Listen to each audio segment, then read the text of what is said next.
think, and I didn't do so well at, Limudei Kodesh at school. I did pretty well in the other stuff, right? But I didn't do so because I was just puzzled, and it just didn't make sense to me. So, as all good Jewish philosophers should, I took my final exams at high school in England in further math and chemistry, and was going to go to university to study chemistry. There, he was teaching us the Kuzari, which I'd never encountered before. And also, because he was more of a Maimonides kind of guy, more of a Rambam guy, he would, Derech Hagav, he'd say, and Yudai Levi says this, but the Rambam says this. And I was, A, fascinated, and B, I was vindicated. I'm right. Right? They're giving these two very different views of various things, and nobody ever told me that back at school. And if they told me that and they gave me all these different things, then maybe I'd have thought, oh, well, this is really interesting. Right? So I go up to Avram Stein at the end of one of the, I was very quiet, I didn't talk a lot in classes, but I went up to him once at the end of a class and I said, this, is amazing, but, I said, Yehuda Levi's a little too mystical for me, and Rambam's a little too austere and rationalistic for me. These are not the words I used. I was 19 years old, but those were the ideas I tried to get across to him. And I said, is there anything in between? And he said, read something by Rav Soloveitchik. Okay, so I went, and the Beit Midrash happened to have a copy of The Lonely Man of Faith. Right? And I sat there, 19-year-old, with The Lonely Man of Faith and a dictionary. And I worked my way, slowly. That's how we know the story is true. Well, yeah, oh, goodness me, and how? And I was genuinely, and this is, sounds a bit Hollywood. I mean, not Hollywood, and I was going to make a Hollywood movie of my life, but this is absolutely the absolute truth, right? I read it and I was like, wow. I was absolutely blown away by it. It was the first thing I'd read in Jewish philosophy. It's something I'd read in Jewish philosophy. I mean, I'd had classes, I never read anything. And it was really speaking to me. Right? It really spoke my language. Admittedly, at the time my vocabulary was not peppered with words like ontological and epistemological, but it was speaking my language in as much as it really kind of, hit me. And I sat there and, absolute truth, said, I've never actually thought what I want to do with my life. I'm just going to do chemistry because I was good at school at chemistry, so you go to university, you do chemistry.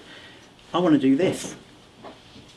And I got back and I thought, don't be rash. And within 2 weeks, I changed to a philosophy degree because they didn't have a Jewish philosophy degree anywhere in England.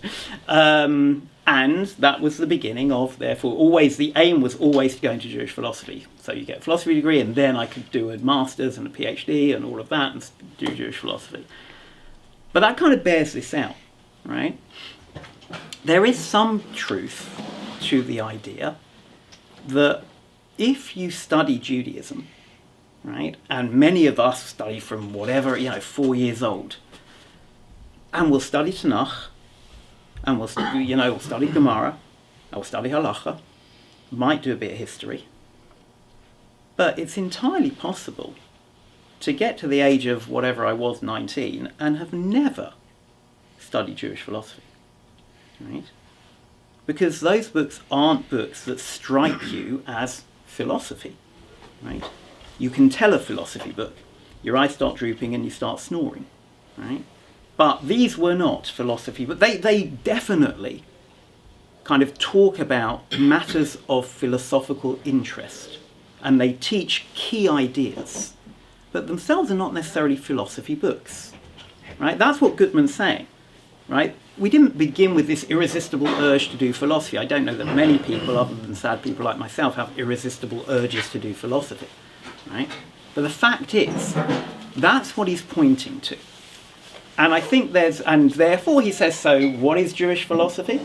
It's the absorption of philosophy and then looking at it through a Jewish lens. And there's some truth to that, but also what we're going to do tonight is show that it's not entirely true at the same time. All right. So, what is it? Kind of, how does Jewish philosophy emerge? Well, it actually begins to emerge seriously as something they're doing that they're calling philosophy, kind of, pretty late. Yehuda Halevi, what lives in the 11th century, right? Rambam's 12th century. And before them, there wasn't a lot of real Jewish philosophy in the sense of being done consciously as philosophy. Emunot V'Dayot is kind of is Sadya, right? So that's kind of 10th century, right? So it's kind of a similar period. But that's how it emerges, right? In the Gaonic period, where are we living? We're living in Babylonia, right? We're living amongst kind of the Muslim populations. They are ruling. And in the 9th century, a particular Muslim leader started a translation project. And he started to translate all the works of Greek philosophy into Arabic. Right? And at that point, that's where we were living, and that was the language that we spoke. So for the first time, we as Jews were exposed to philosophy. Suddenly you've got in Arabic philosophy and you're reading it. And that is how Jewish philosophy emerges. It is claimed, right? It is claimed by many Jewish thinkers that actually Greek philosophy has Jewish origins and it was stolen or it was lost, and then we're kind of excavating back down to something that was originally Jewish, right? Islamic philosophers claim the same for Islam, so whether that's true or not is maybe up for question. But the fact is that when that was exposed, what did we begin with and what did we have? Right? We definitely had all kinds of truths. Right? We've got the Torah, we've got Ma'amad Har Sinai, and that reveals certain truths to us about, for example, right, the nature of God, right? About how we should live. Right? So if I were to ask you, according to the Torah, right, the picture of God, does God speak to human beings? What is the answer? Not a trick question. Obviously, yes, right?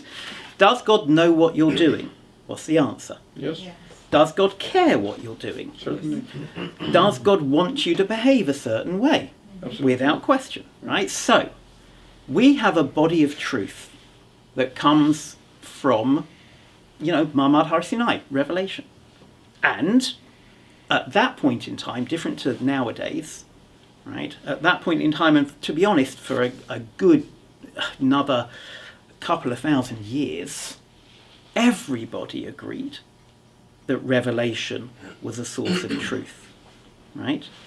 Everybody agreed. Admittedly, some people believed in a different revelation, right? But the idea that God is a source of truth is accepted by everybody. And we now live in a much more secular society, and we have plenty of people who don't think that. But back then, everybody thought that, right? So, we have truth in Torah. But then you get, for the first time, a real challenge. Because you suddenly have these works of philosophy translated into Arabic that you're reading. And they present a very different picture. Right? And the second text from here, this is from Yehuda Halevi's Kuzari.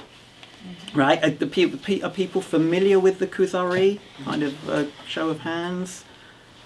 A handful. Okay, so just a very, very quick description of the nature of the Kuzari, because I'm about to read you something that Yehuda Halevi wrote that he absolutely does not believe. Right? Very important. Right? He's writing this only in order to subsequently take it down. So, the Kuzari is written as a dialogue between the king of the Khazars, right, which, and by the way, based on a true story, right? The king of the Khazars, who has a recurring dream, right, first page of the Kuzari, the king of Khazars has a recurring dream, and in that dream an angel comes to him and says, your intentions are worthy, but your actions are not worthy. Right? As in, your heart's in the right place, you're doing it wrong. Yeah. So he doubles down on his Khazar religion, right, and tries to do it with more kavana, right, kaviyachol. And he goes to bed that night, same dream. So he keeps having this dream, look, your heart's in the right place, you're doing it wrong. So he decides, I will need to explore, and I will need to interview, right, representatives of all the major religious options. So he speaks to a philosopher, a Christian, a Muslim. Right, sounds like the beginning of a joke. And gets rid of them within 5 pages, and then spends 5 books talking to the chaver, to the Jewish representative. Right? And the point is that he kind of dismisses the first 3 options relatively quickly. By the beginning of book 2, he has converted, along with his population, right, or at least a portion of his population, to Judaism. And the rest of the book is him learning about Judaism. So it's a dialogue. It's written as a dialogue, like a play, right? The king says this, and the philosopher says that, and then the Muslim, and then etc., etc. Okay, as I say, based on a true story, right?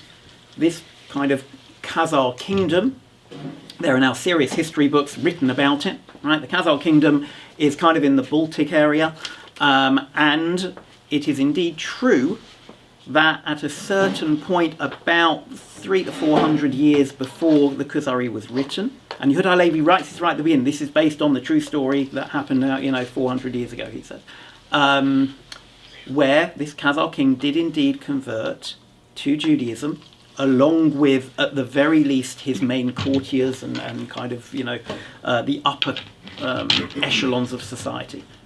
Right? So that's the Kuzari. It's written as that book. And this is taken, this little excerpt here is taken from the opening gambit of the philosopher. Right? So the Khazar king says, "Come on, philosopher, tell me what you think."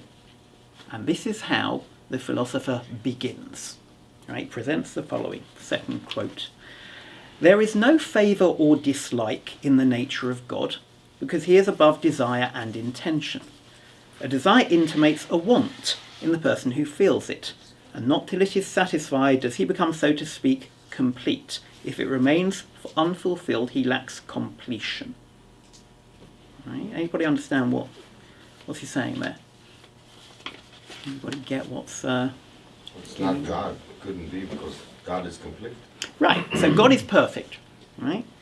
If you're perfect, you can't want anything, because if you want something, it means you lack something. And if you lack something, you're not perfect, right? If I have a desire, I want X, it means I haven't got it, and I need it to complete me. So, says the philosopher, well, how can God want anything? He's perfect, right? Can't want anything, because then he's not perfect. Right? Carrot continues in a similar way.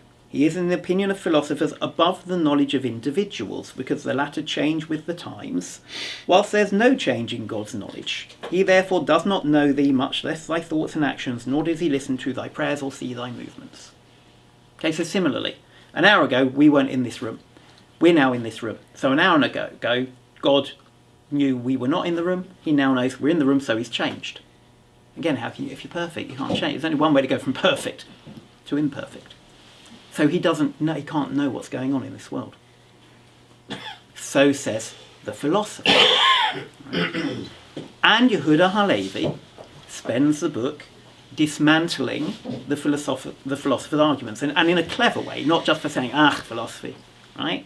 He actually tries to show why it is this doesn't work. But here's what, therefore, emerges. This is how Jewish philosophy began.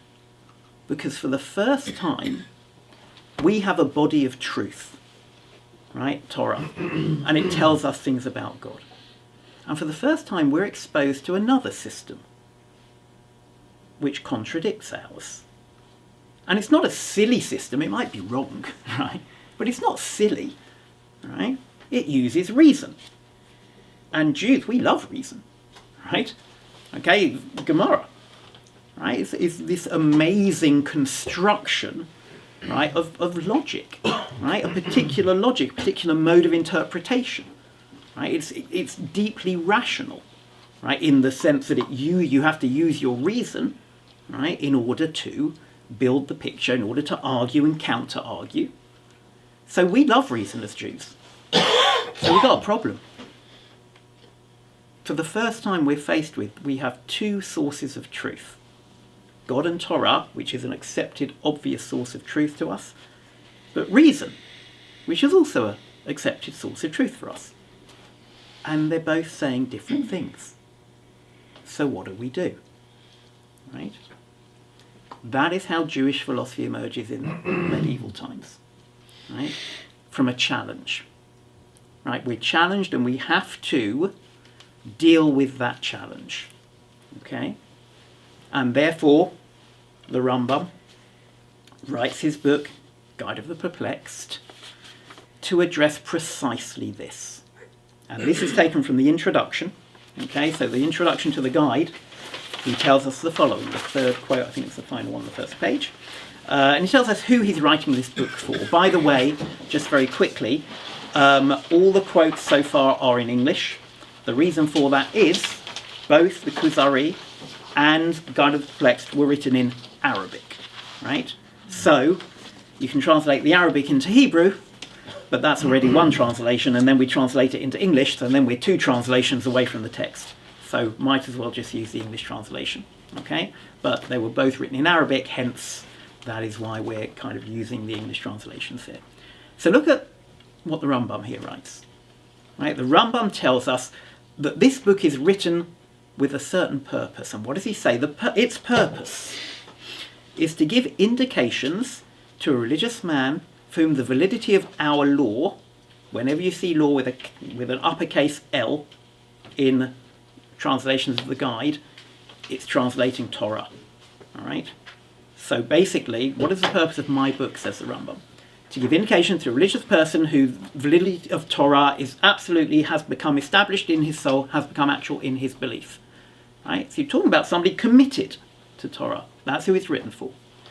Goes on, such a man being perfect in his religion and character, and this is important, having studied the sciences of the philosophers and come to know what they signify.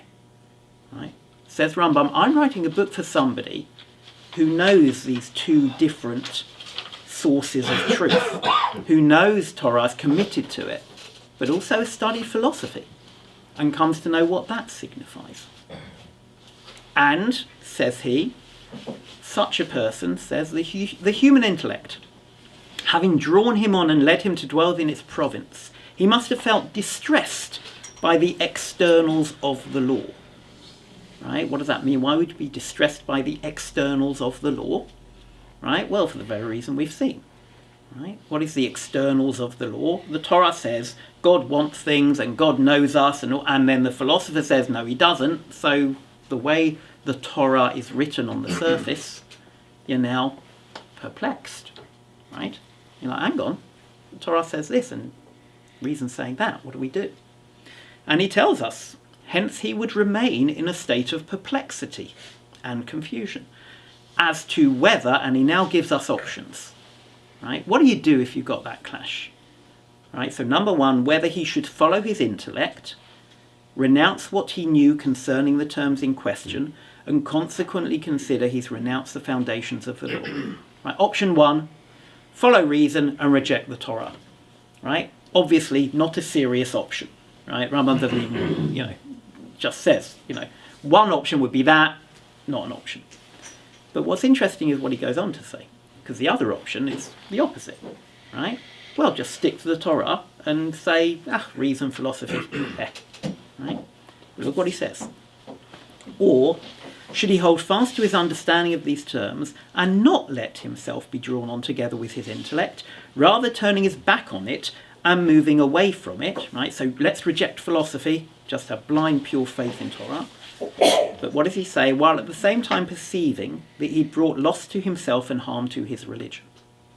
Right? It's a very significant statement. Rambam saying you can't do that either. If you reject reason, you harm yourself and it's religiously bad. Right? So you're caught here between a rock and a hard place. Right? You've got a contradiction. Torah says this, philosophy says this.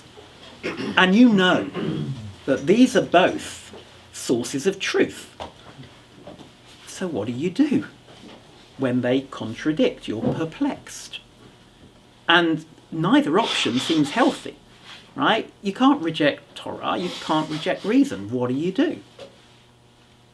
That's who the book is written for, right? Very important, guide for the perplexed, not for the person who's not perplexed. Right? So if you don't have questions, you don't need answers. Right? Rambam very specifically says at the beginning of the book, this book is not written for everybody. Right? This is written for those who have these questions. if you have, never worried about any of these things, says Rambam, this is not the book for you, right? And it says it very explicitly, and the book is a bit of a minefield, right? Because he constructs it in such a way that if you shouldn't be reading it, and you do, you probably won't understand what's going on, right? And again, all this explicit, he writes explicitly that this is the case. Right, I'm going to write this book very carefully, because if you're not ready for it, you really shouldn't read it. If you read anything in it that you think is not in accordance with what you've learnt, you should be done l'chaf and kind of, I promise you it's okay, and you probably just haven't understood me properly. So he's very, very careful in terms of who it's for. But this is the beginnings, right? So what is Jewish philosophy? Answer number one. Medieval Jewish philosophy was an attempt to deal with this apparent contradiction between Torah and philosophy.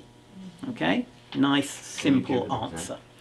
Give an example of a clash or a solution. Clash. A clash, yeah. So let's go with the easy one, because it's not controversial, right? Does God have a body? No, right? And Aristotle proved that, right? So Greek philosophy proved God doesn't have a body. So what do you do when it says that, Hashem took us out of Egypt, b'yad chazakah uvizroa natuyah? It's humanizing. Right, exactly. We don't think he's really got a hand and a, right? So that's a nice easy one that nobody worries about. But that is a clash with the externals of the, right? What it says on the surface, right? And the what the philosophers say. You get more controversial problems that arise in the same way, like the one we've seen here. Does God know you're here today? Right? Torah says yes, philosophy says no. What do we do about that one? So there are more complicated ones that require a bit more hard labour to get to the answer. But that's the kind of thing we're looking at. All right. Okay. So that's kind of answer number one that we're going to then kind of move away from. But yeah, Rabbi Gerber. And so the question is, the Rambam says that if a person has this question, right, then if he rejects reason, he's going to be at a loss. What happens if a person is not familiar with the works of philosophers and therefore he has no questions? So then you shouldn't read the book? No, I understand, but would the Rambam say that that person's missing something because he doesn't realize that there's a question? Okay, so we'll come to... Yes, so, I mean, the straight answer to your question is yes. For the Rambam, that person is missing something, but he also does understand that maybe not everybody is capable. He's got, there are... Right, so what I'm trying to bring out here, that according to the Rambam, he's saying that philosophy has an intrinsic value, not just an instrumental value. 100%, yeah, absolutely. But that's kind of what we're going to come to in a different way with modern philosophy, okay. Right? But 100% for the Rambam, the ultimate for Judaism, right, is to be a philosophically minded Jew, right? And that's really important. And if you're not that, then yeah, you're at a kind of a lower level, shall we say. But he does run the risk of having somebody who's going to follow philosophy instead of whatever God is. Right, so, and yeah. lose those members. So, I don't think in those days he ran that risk, because in those days it wasn't really an option, right? You didn't have the idea of being a secular person without religion. I think that became much more of a threat kind of by the 17th century, and even then, I mean, who's the famous one who fell off, right? Spinoza. That tightrope, Spinoza, right? Okay, so but in his day, he had to kind of keep it hush hush and quiet because you couldn't really function as a secular person in society. So it's really a more contemporary problem, I guess, right? Which is why, if you're reading the book, then it's got to be for somebody who's aware that these problems are kind of, out there.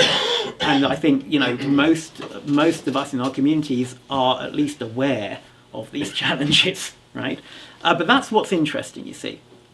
Because on the one hand, that's Jewish philosophy, how it emerged, all of that, great. But a lot of people aren't too keen on that way of doing philosophy, right? For two reasons. Reason number one is, and this is not me saying this and criticising, this is Rav Soloveitchik, right? So look at the next quote, and Rav Soloveitchik in his work, The Halachic Mind, he says the following, about medieval Jewish philosophy. And he's absolutely here referring to the Rambam as one example. Okay? Because he goes on, this follows a critique of the Rambam's Moreh Nevuchim. Right? He says the following: medieval Jewish thought, despite its accomplishment and merit, has not taken deep root in Jewish historical religious realism and has not shaped Jewish religious world perspective. Right? Kind of where we started. Yeah, you can get through your whole life and never study Jewish philosophy, so it's not taken deep root. Right? But he goes on, we know that the most central concepts of medieval Jewish philosophy are rooted in ancient Greek and medieval Arabic thought and are not of Jewish origin at all. It is impossible to reconstruct a unique Jewish world perspective out of alien material. Okay? As in Rav Soloveitchik's critique of much medieval Jewish philosophy, this, by the way, does not apply to Yehuda Halevi. He's the one kind of who stands out here as not doing this particularly. But the vast majority of medieval Jewish philosophy, according to Rav Soloveitchik, others disagree. But according to Rav Soloveitchik, look, the Rambam is kind of just Aristotle wearing a kippah, right? It's not original Jewish thought. It's Aristotelian thought and trying to show that it fits with Torah, right? Not always. Sometimes it doesn't fit with Torah, and then the Rambam will say Aristotle got it wrong, and here's why, right? So it's not just swallowing Aristotle whole by any means, but it's very, very Aristotelian. And says Rav Soloveitchik, what's Jewish about that? And therefore Rav Soloveitchik actually sort of revolutionizes Jewish philosophy in the modern period. Right? Medieval Jewish philosophy is fascinating. Rambam, absolutely fascinating. And whether this critique is correct or not, maybe it is, maybe it isn't. Right? But Rav Soloveitchik's kind of revolutionary here because he poses the following good question. Right? Let's say, lahavdil, right? Imagine we were studying Catholic philosophy, right? Catholic theology. And I said to you, yeah, you know what, the best place to find it, we're going to start with the Gemara, right? If I said that to a bunch of Catholics, they would say, what? That's not Catholicism, it's Judaism. Yeah? And they would be right to complain. But that's what Rav Soloveitchik's saying. Right? If you want to do Jewish philosophy, don't start with Aristotle. Start with the halacha, right? He has this famous quote, right? There is only a single source from which Jewish philosophy can emerge, the halacha, right? And he says that's very scientific. A scientist has to begin from his data. As Jews, what is our data set? Right? Halacha. And not just halacha, he means halacha broadly, right? So that would include, obviously, all our classic texts, right? So the Tanakh, the Talmud, right? But that's where you've got to start. That's our data set. Right? And then you build Jewish philosophy from there. That's how you do Jewish philosophy. So that's number one. Right? Number one, modern Jewish philosophy takes a kind of turn. Right? And says, no, I don't think it's about reconciling what we say and what they say. That's not the problem. Let's actually look at our text and see what we say.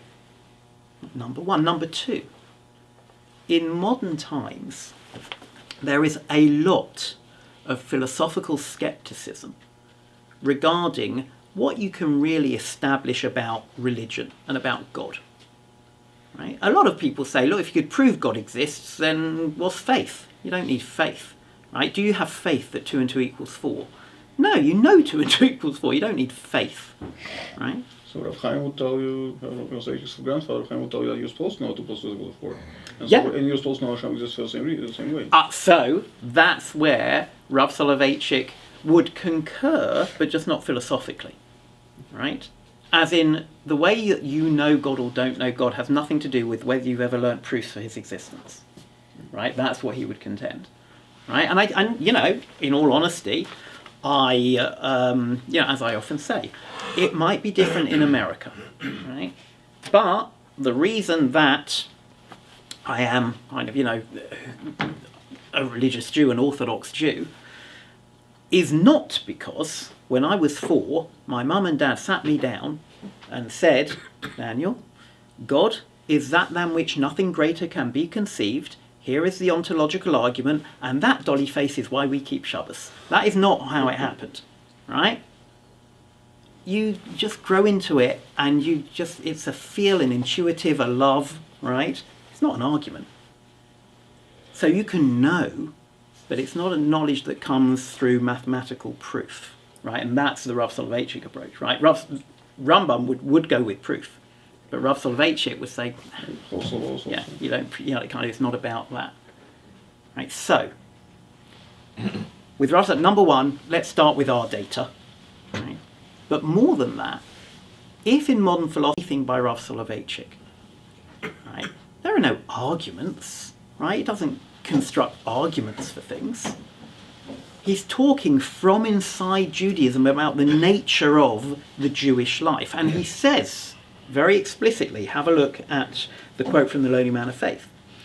He says, theory is not my concern at the moment.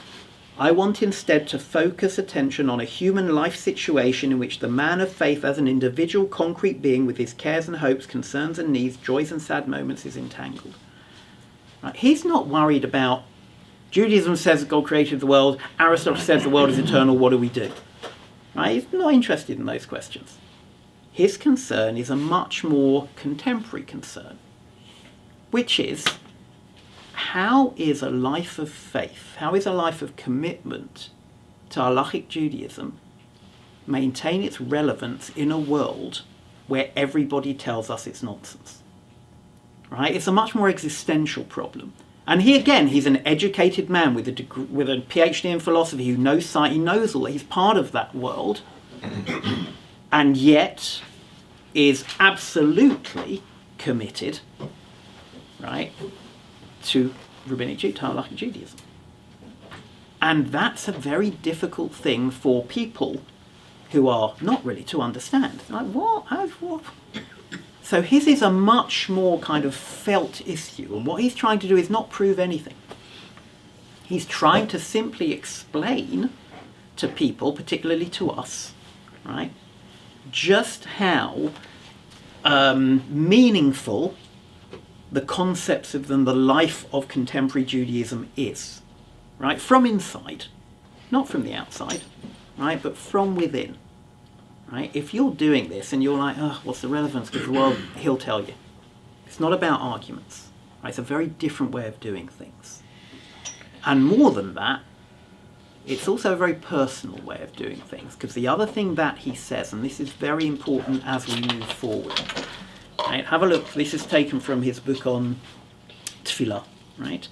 He says, when I speak about the philosophy of prayer, or the Shema, I do not claim universal validity for my conclusions. Whether taking into consideration the differences between minds and the peculiarities of the individual, my experience can be detached from my idiosyncrasies and transferred to others, I do not know. Right, what is he saying there? He's saying, I'm going to give you my philosophy of Tefillah. Right? And for him, clearly, he believes in this philosophy of Tefillah. Right? It, for him, is what makes... But he's saying, but if this one doesn't work for you, that's okay. There are others, right?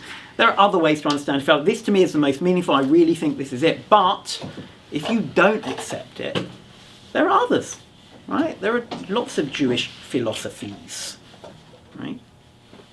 The thing that gets you out of bed in the morning to put on your tefillin, right, or whatever, yeah, might be very different from the thing that got the Rambam out of bed in the morning to it, or Yud HaLevi, right? That's why. There are different works and they don't agree with each other. But they're all coalescing around the same practice, right? And that's key. And therefore, Rav Soloveitchik is doing something very different, right? The Rambam is, Torah says this, philosophy is this, what do we do? Rav Soloveitchik is, let me explain to you my philosophy of prayer, right? And maybe it's meaningful to you. I read Lowly Man of Faith, it literally changed my life, right? Okay? Not because it's necessarily the universal truth about Jew. I mean, it happens to be very meaningful to me, right? But other people really don't like it, including, by the way, Rav Soloveitchik's own Talmidim. Have a look.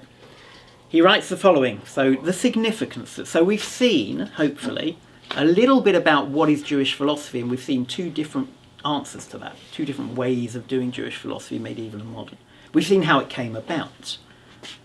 But okay, why bother, right? Does it matter? Is it important?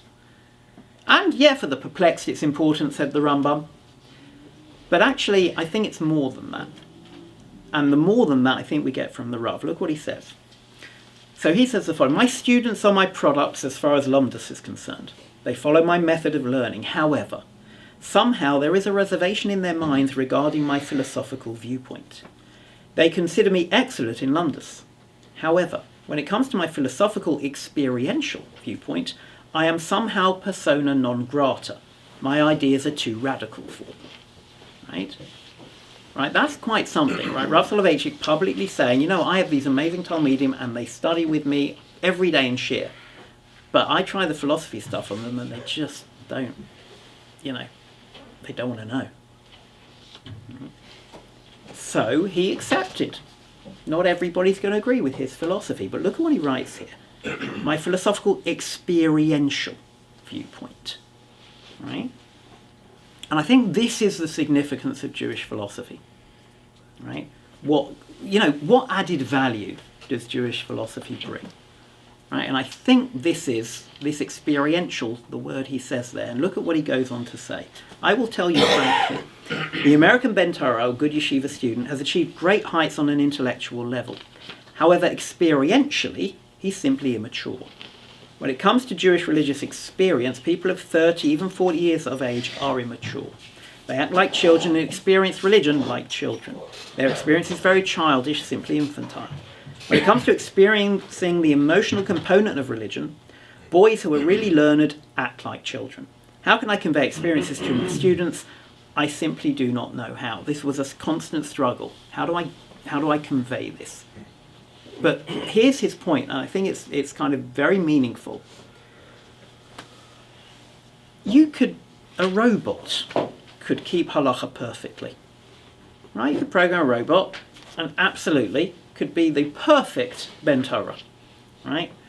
I don't know what would be Ben Torah, what would it be? I'm not sure what the kind of neutral term for robot Torah would be, but anyway, right? But there's nothing there, right? Experientially, they're not actually feeling it.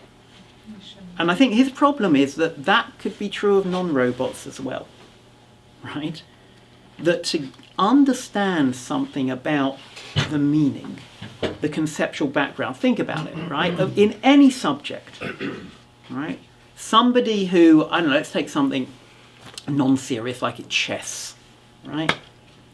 Any chess players in here? Right. Serious. Okay.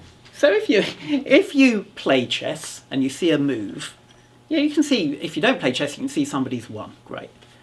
But if you know chess and you see a move and it's beautiful, you're like, oh, wow, right? Because you've got that context of understanding.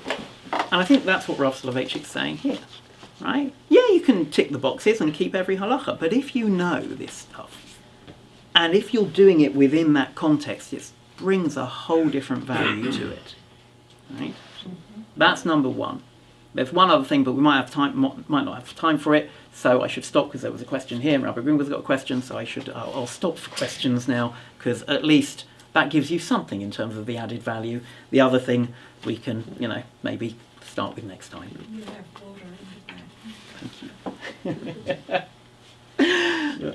So the question, again, in terms of the added value is what we call the inner life of the person. Yeah. Right, this seems to be, at least from Soloveitchik's point of view, and what he's saying philosophy would add, would be exactly the same thing that the Hasidim would say the Hasidus adds, or Correct. the Musa would say the Musa adds, or Correct. Chavos has a whole, Correct. his whole book to that whole idea. Correct, but those So are all... How's this different?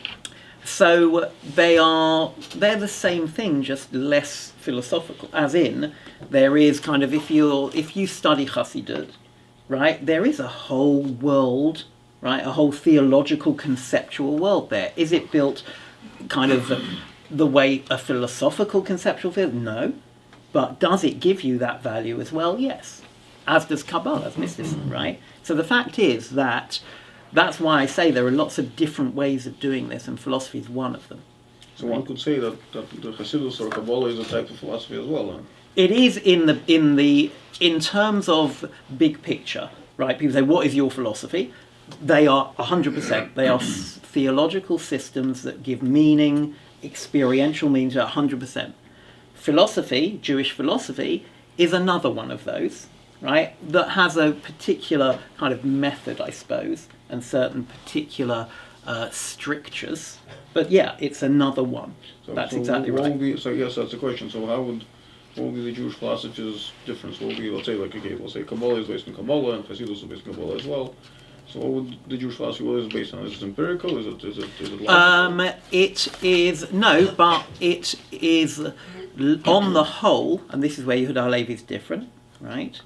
It's loath to say things that are not based on, I suppose you could say empirical. Empirical is not entirely fair, right? Just because empirical, but empirical in terms of human experience, but also halachic data and experience, right? So that's data, right? That's basic data.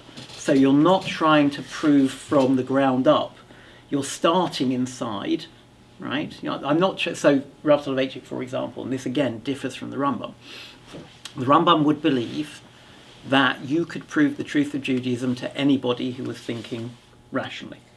Rav Soloveitchik doesn't believe that, right? Sorry? Rambam. Yeah. Yeah. No, absolutely. Yeah, 100%. But even more than that, it goes further than that. Right? That's just, in your Yesodei Torah, you've got basics that you can prove to everybody, but that's not proving Judaism, it's proving God. Right? In terms of Judaism, he genuinely thinks that you could rationally prove it to everybody, and Rav Soloveitchik doesn't believe that. Right? He thinks that as Jews we can talk about and explain how amazing Judaism is, but somebody who's not Jewish, right, is not being somehow obtuse by refusing to accept it, right? There's a big difference between them, right? That's why Rav Soloveitchik has this whole thing with, interfaith dialogue. Like there are certain things you can't talk about because there's no way to convey what is, special about Shabbat to somebody who's not in the system living it and doing it, right? It's just no way to do that and prove it to somebody who's just looking at it from the outside. Right, so there's kind of big differences between them on that. Yeah. The main difference between the view of Rambam or all the other philosophers in that time to our time, that in that era, the main problem was because the Jews was just exposed to philosophy. Yeah. To the philosophy. Yeah. So they came with a lot of questions, Yeah. serious questions. Like Yeah. we're learning Gemara and that's contradict. Yeah. So you must write like God of Perplexity. You must write for them how this compared to this is true. Yeah. Nowadays, people not really care about, they're Christian or they. We care about, we want to experience. We want to like it. We want to feel it. That's why Soloveitchik is completely different. Yeah, but I think I think that's correct, right? But I think there's more to it than that, because he very explicitly writes, yeah, what do I as a man of faith have to say to a culture that is completely based on success and such, right? We live, especially in America, right? Okay, the American dream, that's what it's all about. And like, okay, so you know what? Keeping halacha ain't going to get you that, right? If anything, in modern orthodoxy, it's going to harm it in terms of, all the costs you'll have incurred, right? So, but he's saying, so in that world, how do we convey, right, the meaning? It's still about meaning, but it's a bit more than simply, a nice mushy feeling that he's trying to give us. He's really trying to convey something. Similarly, Rabbi Sachs as well, right, was very much about this. When he used to write and be read a lot by non-Jews, right, and the respect they had for religion and for Judaism, particularly in England, as a result of his representation of it, right, was immense. And they could begin to say, you know what, I know I'm not religious, but I kind of get that there's something to it. Yeah. So and that's part of what he's trying to do. Could you kind of like going off of that, could you differentiate medieval from modern? In a way, they're saying they were really dealing with two separate topics. One was dealing with the nature of God and the nature of how things exist, versus nowadays it's okay, we're leaving that and questioning what is like purpose with the general question of existence in itself, and that's the center. Yeah, in part. I think it goes even further than that. In medieval times, philosophy was a product, right? What do I mean by that? It was a system of conclusions, right? Aristotle says the world is eternal. Aristotle says God doesn't have a body. Aristotle said, right, all these things. And Judaism says he does have this and doesn't. So you've got two products, two sets of conclusions that clash, right? In modernity, philosophy is less about having a system with lots of conclusions, and it's more a process, right? It's more a method that is applied. Is that because the question of like I ought to is very different than what is? Yeah, in part, precisely, right? And when you focus more on the fact that Judaism is primarily, right, the most important thing is mitzvot and what we do, right? That's what is the absolute key. So as soon as you're doing Jewish thought, you're basically doing something about values, about how you should act, how you ought to act.